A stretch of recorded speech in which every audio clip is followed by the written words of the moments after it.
Hi, welcome to Faith Thinks. My name is Adam Shalter. I'm the lead pastor of Vineyard Manhattan. At Vineyard Manhattan, we want to be a place where you can think, and Faith Thinks is an interview video series with people in the life of Vineyard Manhattan who experience a high degree of integration with the life of their mind, especially in their professional life and the life of their faith. We are really privileged to be talking to Alex De Sherbinin today. Let's get to it. Alex, thank you. It is such a gift to get to be here today. Will you tell us where we are? Where are we in this wonderful place? So we're at the Lamont campus of Columbia University. It's a campus that was deeded to Columbia back in the 1950s by a very wealthy family. And it's a beautiful estate-style setting. Lots of green, lots of deer and turkey and trees, and Yes. It's a beautiful spot. We drove through some different buildings and different estates and grass and trees and fields, and I was joking with you in the car, like you've always got a smile on your face because you get to come up here multiple times a week. I mean, what a beautiful setting. You've got it made up here. Alex, tell us who you are. Of course, yeah. I was born in Amherst, Massachusetts. It's an academic town, so that might account for some of my academic leadings. Ironically, my parents were not actually academicians. They, my father ran the local newspaper, so it was a family-run newspaper. My mother also worked with him and was an editor at the newspaper. She later found her true calling, which is to be a marriage and family therapist, and got her PhD later in life, which was actually a path I followed. I eventually got my PhD later in life at age 50. Rose and I met in 2014, so about 12 years ago, and got married within 6 months. We had both been previously married, and we both have children. It's a little the Brady Bunch story. When I got married, I moved from this area, which is out in Rockland County, New York, into the city to join her, and we live right next to Columbia University. Wonderful. And so 2026, 2014, you're going to have been married this year for 12 years. Yes. Praise God. Congratulations. Thank you. Wonderful. Tell us a little bit about your academic life. What do you do? What's your field? What's your role? Tell me a little bit about that. Well, it's sort of a privilege to do what I do because I get to explore a lot of areas that are just of personal interest to me, and these are areas around broadly human interactions in the environment. So I studied and trained to be a geographer. I did a bachelor's back in the dark ages. Then I did a master's a little bit more recently, and then eventually got my PhD a bit later in life while working full time, but always in this field of geography. And what got you interested in geography? How did you find the field? How did you find you were passionate It was my about freshman year. I didn't know what on earth I was supposed to do with my life, but I was introduced to geography through some people who, were an older generation of geographers who really believed that geography was understanding the earth science and understanding humans and human society, and sort of bringing these two together and looking at how humans are both altering the environment and how the environment, in turn, the impacts that we're making in the environment are in fact impacting humans, human health, human economics, human systems, agriculture, transportation, you name it.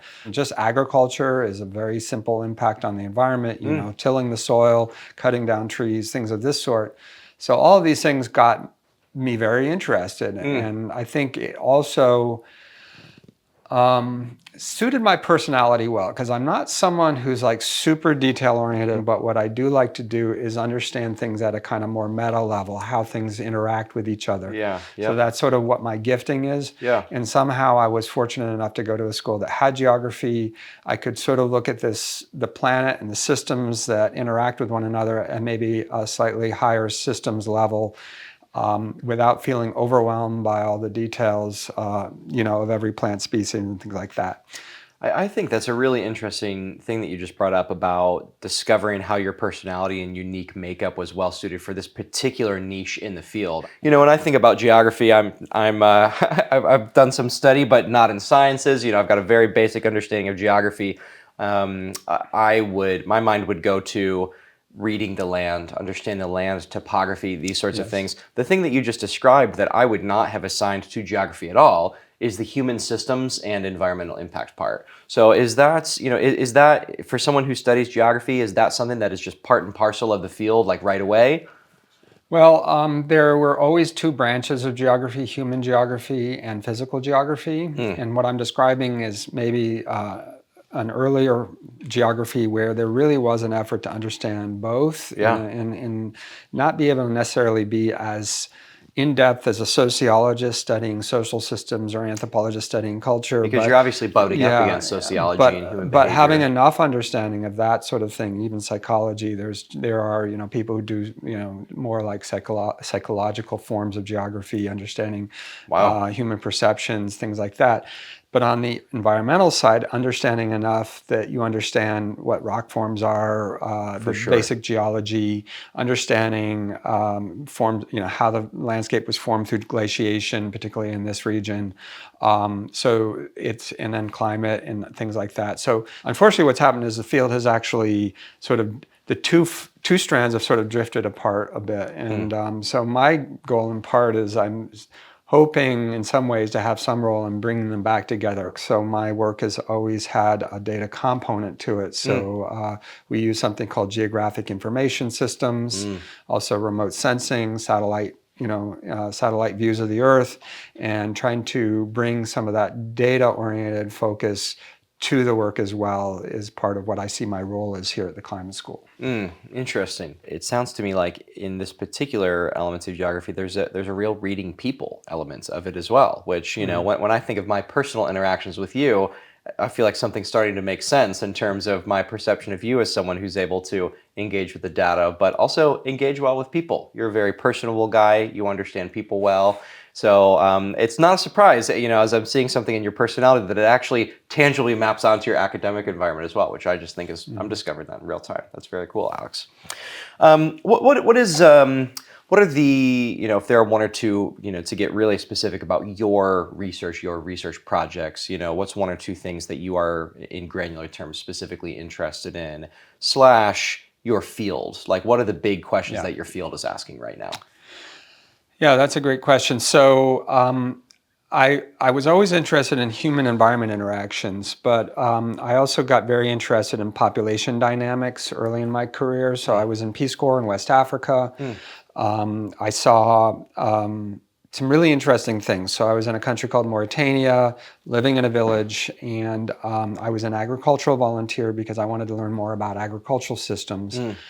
But what kind of caught my eye was I was working with a group that was very, they had a lot of money coming from remittances, and particularly remittances from young men who would go to France, earn a living. They always retained ties to the village. They always sent money back, and most of them came back and retired in the village. And so that kind of started a curiosity around population geography and understanding how human populations interact with the environment.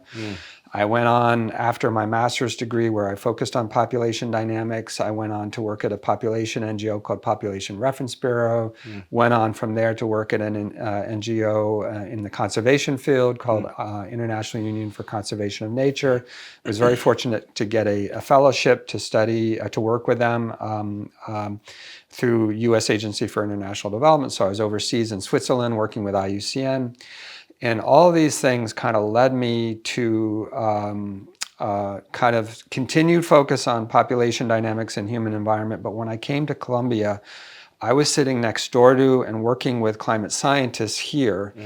And I started interacting with them more. I started learning more about climatology and climate system and the way humans were impacting the climate. I was already interested in climate change back in the 1990s. This was before really there were very few people talking about it, to be honest. Sure. We'd have a few hot summers, and Yes. I was like, oh gosh, it's going to get hotter and hotter. And, as people sort of tune out. And Yes, an inconvenient truth wasn't till, right, 05 or so, 6 or something like that, right? Yeah, I mean, I read Earth in the Balance, Al Gore's book, back in the 1990s. These seeds had been sort of planted where I was beginning to think about what happens when people get displaced by climate effects, like by drought, by flood, by longer-term secular changes in temperature? What happens when livelihood systems, agricultural systems are no longer able to produce in the same ways?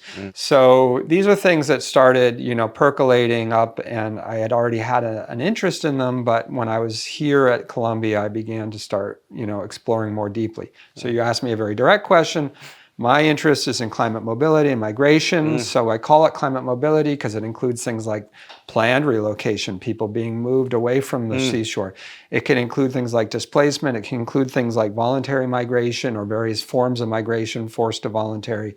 And it can also include just things like daily commutes. People now in some parts of Florida, literally they drive through salt water on their way to work, which is of course horrible for their cars and really bad all around. My gosh. But these things are becoming increasingly disruptive for a lot of people. The fires in Los Angeles last year. For sure. So, I organize a conference every 2 years. It's called Mobility and Resilience, but this is something that brings the academic community together, something like 500 people across the country and some international participants. Wow. I write extensively on climate mobility. That's my main focus. Wow. Just before that, I focused more, and I did my PhD on climate.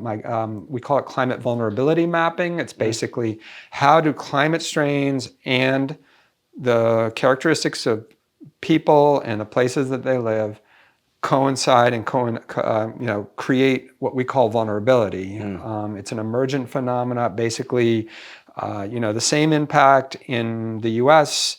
of drought or fire or flood may have much less impact on human lives and on human well-being than in a place like the West African Sahel where I was in the Peace Corps. It's just that this is, and it basically can be summed up as vulnerability. And so mapping that is something that can help aid organizations, humanitarians, and others to be able to better understand where they need to put resources in, where they may need to do adaptation.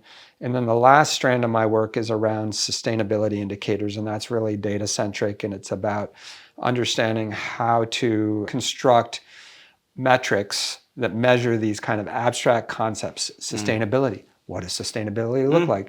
I teach a course on that, and basically I ask the students, what is sustainability? Where you're studying it, you're a sustainability science, master's student, but how do you actually measure it? How do you get to the heart of what this is? And if you can't measure it, then frankly, maybe we're pursuing a fool's, it's just a term. Fool's dream. So anyway. Sure.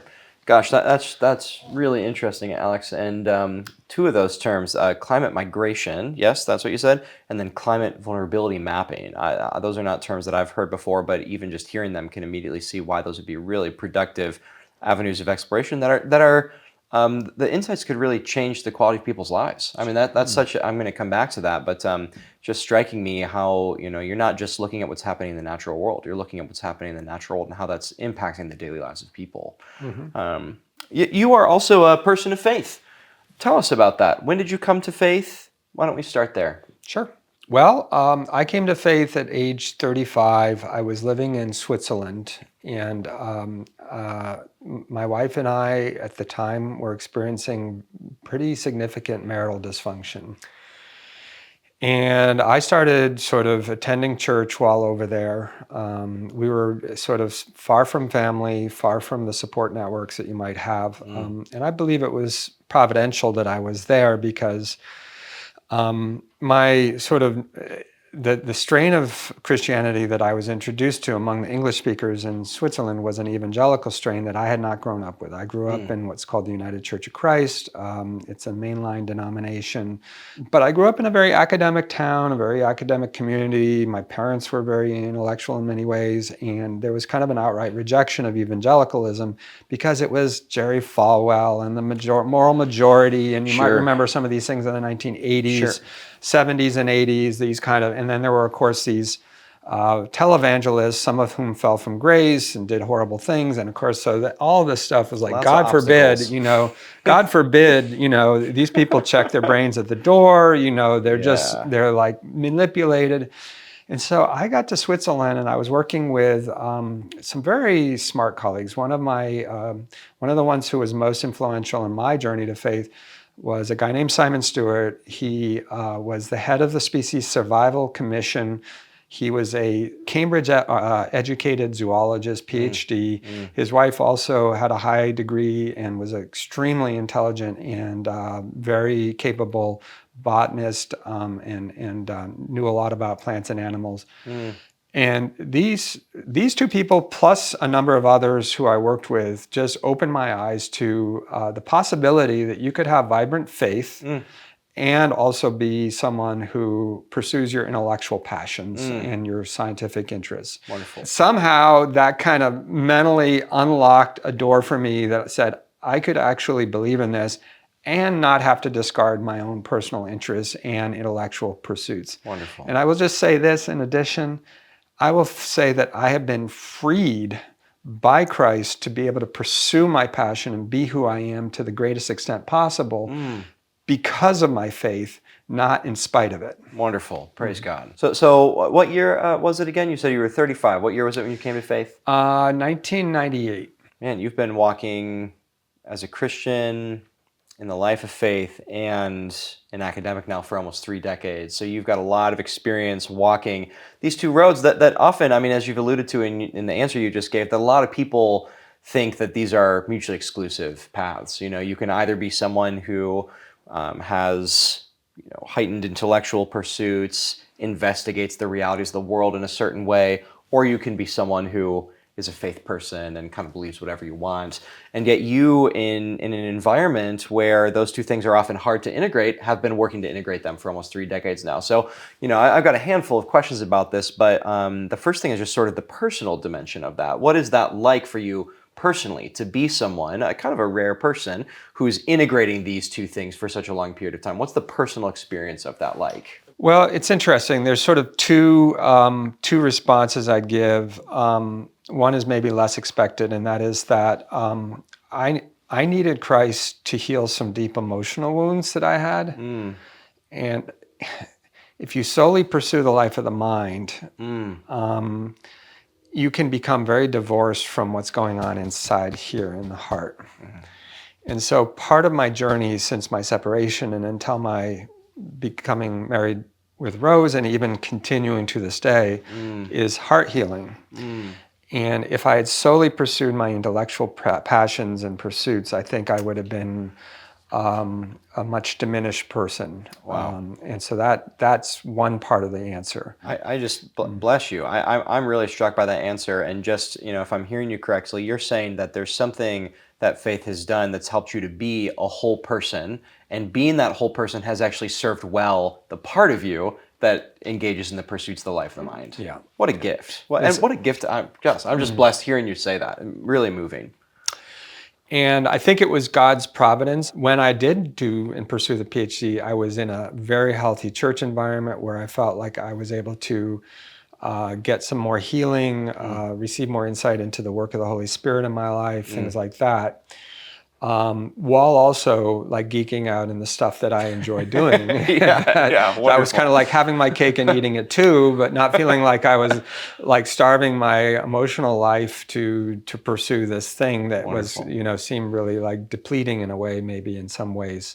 So then I feel like God revealed to me at a certain point that I was meant for leadership, and that he was giving me opportunities to exercise leadership both within the church and through a ministry here in Rockland County, where I lived at the time. A children's ministry that was also really healthy and healing for me because I was involved with kids. And so this was an opportunity for me to feed and maybe help the faith of younger kids who were in often disadvantaged homes and neighborhoods. So these things were really important to me. And but as I was gaining a confidence in my leadership abilities, God was opening doors and kind of saying, okay, I want you to step into this role. And so here at the center, I became an associate director. Then I became deputy director. Now I'm director, deputy managed, and then ultimately became the manager of a $30 million 6-year contract with NASA for a NASA data center. And God just felt like all along that somehow God was sort of giving me the nod and saying, you're up to this, you can do this. And so I continue to grow in those leadership areas. I'm not a perfect leader, but I tried to exercise those things. And as far as like integrating faith with my research, I think that it's, I struggle with that, frankly, a little bit. I do find that I have these intellectual interests They do touch on deeply human questions. Mm-hmm. One of the things that God has opened up for me this year is I've done a lot of work using data to understand how climate may impact future climate mobility. And I have a report here that's actually a World Bank report, the most downloaded report of the climate division of the World Bank. Wow. That we did significant work to make happen in terms of, doing the climate mobility and migration modeling for them.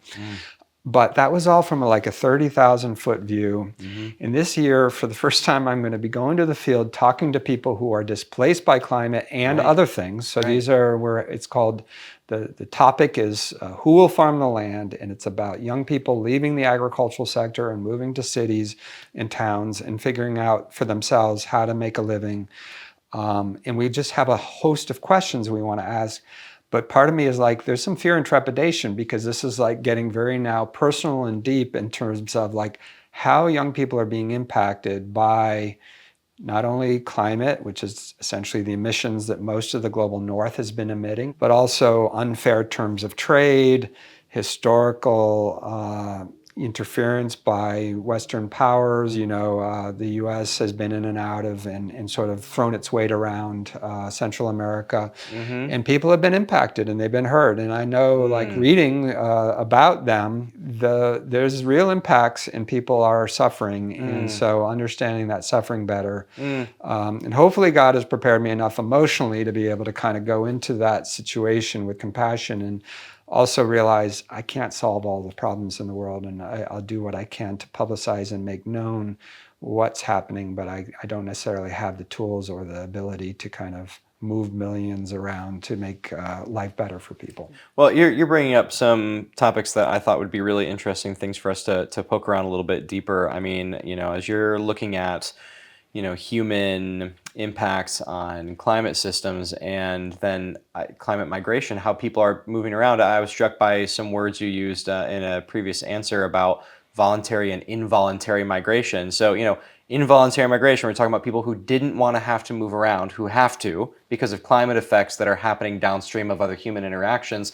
And that bumps us right up against, you just use the word suffering and the problem of suffering in the world. When people ask questions about, how to make sense of God in the world and how to sort of check some of the boxes of the objections of their mind so that they could open a door to faith, the question of suffering is really a big one. And your, research is bringing you into dialogue with people who are suffering as a result of just how the natural world works and then how humans impact the natural world. And yet your faith tells you that this world was made by a creator who's a good God who loves us. And that's a challenge. Where are you right now in wrestling through that challenge? I'm still wrestling. Yeah. One of the issues in my field right now is this, not only the idea that people are being forced to move, but some people may be quote unquote trapped. They call it involuntary immobility. Again, technical, jargony Yes. type term, but basically Trapped. Yeah, people are not able to move Yeah. who want to move Yeah. because they lack the resources to do so. Imagine you're a pastoralist, meaning you have herds of livestock, or you have a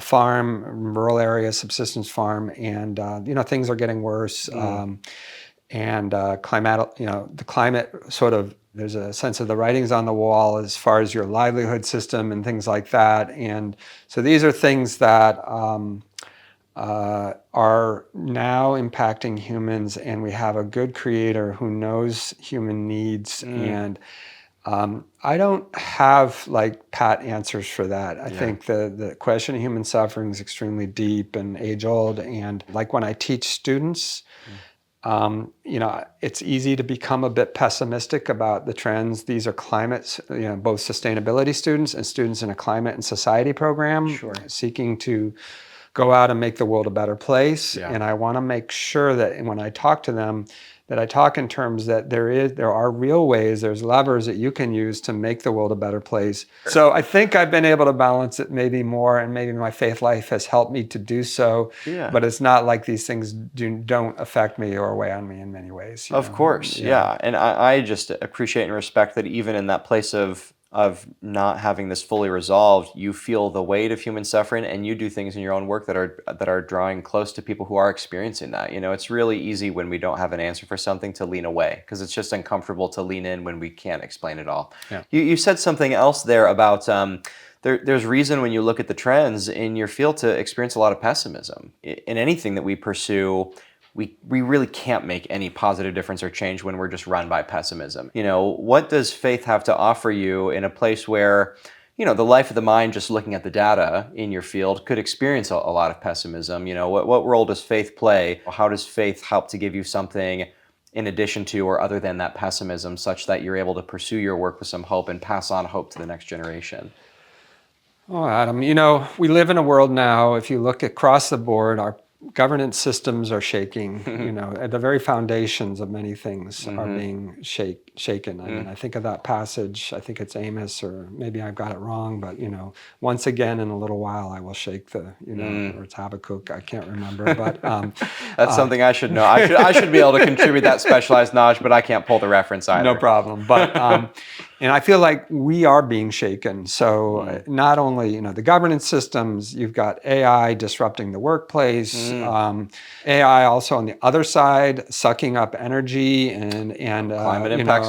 Water, generating, huge impacts on our environment. Yeah. And then you've got, then you've got climate, and you've got this huge thing that some people believe is the existential risk. And I was going to say, you just named two things that a lot of people would go, well, those are the things top of my mind. But a lot of people who think about these shakings deeply say the climate thing is the one that is the big thing. Well, it's going to be long term, and it's going to be with us for a while. Yeah. What I try to do is say, how can we live simply and honestly in our faith, recognizing that these are problems that are actually a lot larger than us. The patterns that we're seeing in the world are concerning.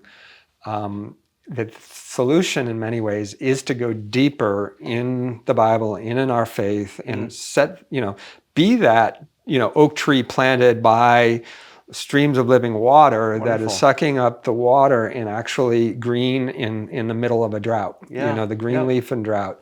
And I just hope that I can be that kind of person. That's my dream and aspiration in life, is that though I don't have the answers, I can at least point people to the source of that living water. So I try to do that with my students when I go deeper with them. I've tried and grown in my desire not to hide my faith. I think the early inclination when I felt less secure in my position was, I'm going to downplay this. Sure. This is not something I'm going to highlight to people. I like that image, a green leaf in the middle of a drought. Whenever we're faced in life, in society, in family with some huge intractable problem, the existential experience of that thing is to feel overrun by it and to feel overthrown by it. Any problem that is crying out for some productive contribution, it needs people who show up and go, I'm a green leaf in drought. And what I'm hearing from you is that you get that from God. You get that from faith in God. Climate, it just strikes me that it has a lot of data, and it's a very big picture problem. When we think about a problem with the planet, it's like, okay, well, that's going to affect absolutely everybody. And to just be able to have one additional resource that says, even though we have so much data about this, God is bigger than this problem. There are still things that we haven't seen, and so there's reason to hope. Whenever we haven't seen something, there could be something hopeful around the corner, and that maybe just gives me one more reason to get up and take another crack at this again. Yeah, well, this is, so when Israel was in exile, right, it was like, this was a moment of catastrophe, and, and people saw this was the end of the world for them as they knew it. Jerusalem's destroyed, the temple's thrown down, the Babylonians won. They won, their God actually, in lowercase g. Yes. So it's what I don't put my money on is a particular hopeful, say, technological fix or governance or policy solution, because the way things are trending now, I see everything heading in the other way. But what I do want to say is, even in the midst of the darkness and the seeming impossibility of anything happening, there is hope, because we worship a God of hope. This God we worship is the author of life. And so as long as there's life and breath, I will pray for solutions, but also just acknowledge that we are in the hands of a God who loves us deeply, who loves humanity, and who wants the best for everyone. And he can use, just as he did with the exiled Israelites, the circumstances of our lives to drive us closer into his arms. And that's my prayer. Wonderful. I feel like sort of a threefold movement here is crystallizing for me a little bit. You're living in the reality of what the data says and some of the pessimism of where that data is going. And at the same time, your faith gives you access to a God who is the God of hope. And the access to that hope comes back around and helps to make you someone who, at your best, is able to be a green leaf in a drought and say, because I'm getting that from that hope from God that's coming back around to me, and just being, the strength to be that kind of person in this field, in the face of this data, comes, at least for you, in some part from your faith. Bless you. It's true. Alex, what is one thing that you wish the church or everyday Christians, us sitting in the pews, worshiping God on Sundays, had a better understanding about something related to your field and what you study? What's one thing that you wish that we just had a better grasp on, or something that would be important for us to better live out our faith in the world? Yeah, I mentioned earlier the NGO called Arocha, which I had interactions with over the years and really respect their work. They're mainly in the field of conservation biology, and so they have some top scientists working on conservation biology projects around the world who are Christians and who, it's a wonderful model, and I love what they do. What I would say is I think that we could be, as Christians, much more conscious of our environmental impact, the choices we make in terms of what we consume, how we live our lives. I do think that these things can become pharisaical in a way. They can become like, oh, you shouldn't do this and you shouldn't do that. Sure. And, but yes, these are real things, and they're real physical and material things that have to do with how we live on our planet. Well, and you see all the downstream effects that we don't see, where too many people not being aware of their environmental impact becomes a whole human system that's changing something that negatively impacts another group of people. And you see all of that. Yeah. So it's much more alive to you than it maybe is for us. But we are getting an opportunity today to be brought into closer proximity to that through our conversation with you. That's right. Alex, what is, just our last one or two things, what's coming in the next 10 to 20 years in your field that you are excited about? What's one thing that's coming in the next 10 to 20 years that is cause for concern? Well, we've touched on the concern points. I mean, I do think that we're seeing extremes in our climate system that we've never really witnessed before. They're coming more frequently. The data points, are all towards a warming world, and the way the planet is kind of responding in ways that can be anticipated and sometimes can't be, because these things are not. These are not simple, like, oh, it just flooded and people have to move out of their homes, or there's whole systems, real estate, insurance markets. It's an incredibly complicated system when you start looking under the hood. And these are, we could face a real real estate crisis in the U.S. as major insurance providers pull out of certain markets because of risks. Because they don't want to, they're like the first canary in the coal mine. When they see that there's a higher risk in a certain market, they're out. Insure that house in that place that had wildfires 4 years in a row now or something. So they're out. And so these are things that are going to shake, I think, our economic system. We're not seeing it yet, but we will see it more and more. And my wife has a little, co-op apartment that she bought for her mom years ago in Florida, and we've seen insurance prices triple or more in just a few years that we've had it, and it's a tiny little place. So what I'm excited about is the ways in which geography as a field can contribute to our understanding of this complex human environment system. And I think we have novel data sets. We have more and more, the number of satellites taking pictures of the Earth has multiplied like 100-fold in just the last 25 years that I've worked in this field. The data from smartphones and tracking mobility, a range of things that we haven't ever really had access to until this generation. AI has real potential too to inform some of these things. I'm a bit of an AI skeptic in the ways that it is, but I do give it. I give credence to the idea that it could come up with some interesting solutions in Yeah. some of the spaces I work in. Yep. But I definitely, I'm keen to explore more how my particular field and my discipline can contribute to our deepened understanding of this complex environment, human environment interaction that we're seeing in the world. Yeah. Wonderful. Alex, it has been such a gift to be here, to see you in your environment. It's just wonderful, honestly. You get to see people in their environment. You just feel like you're getting a whole broader view of them and who they are. And I know people who watch this are going to be blessed by just this authentic integration that you live with the life of the mind, the life of your faith. And it's just been a real joy. Thank you so much for sharing these things. I'm particularly personally blessed by some of these things.